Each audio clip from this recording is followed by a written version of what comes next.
And welcome, friends, to the Thursday morning edition of the Grace Hour. We're broadcasting from our studios, which are located at the home of the Greater Grace World Outreach in Baltimore, Maryland. And we want to thank you for joining us on this Thursday morning edition.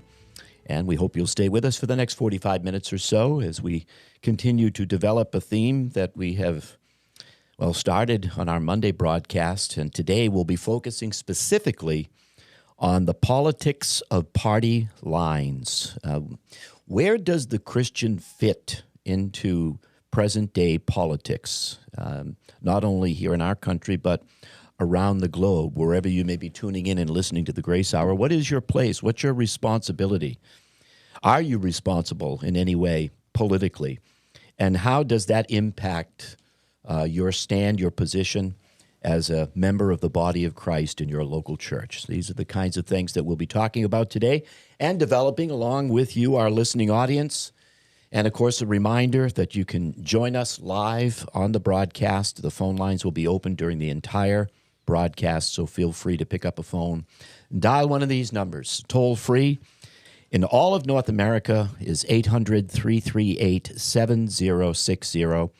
And the local number here in Baltimore, 410-483-3700. And again, if you'd like to share a comment, ask a question, please feel free to do so. Also, the chat is available for those of you listening and watching online, and you can weigh in that way as well. My name is Pastor John Love. Joining us in the studio today, Pastor Tom Schaller, the pastor here at the Greater Grace World Outreach in Baltimore. And Pastor Schaller, this is a fascinating subject because it doesn't seem like a day goes by if you're watching either local or national news where evangelicals are spoken about in a political context. In other words, what is the role of the evangelical? It sounds like the role of the evangelical today in America, especially regarding presidential politics, is crucial. And it seems like both parties are looking to garner that vote, both the Republicans and the Democrats.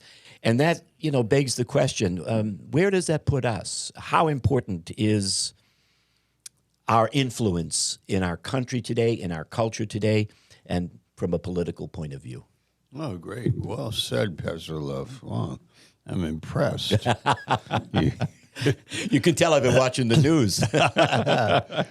Yeah, I'm very happy that the political powers recognize that there's a block of people that have an opinion and are engaged in politics. This is the only real way a democracy works, when people are informed of issues and have a platform for making a difference. And, I'm all about us being engaged in that. We have a civic responsibility. I have a book here by Charles Ryrie, What You Should Know About Social Responsibility, and, what is our civic duty. And the point is that people can run all over us, and people, we know that power corrupts, absolute power corrupts absolutely. We really need to have convictions. I think in history we've seen how godly people with godly conviction can actually lead, as a block of people with an opinion can actually influence and direct the government. And that's in our history, and we are thankful for that.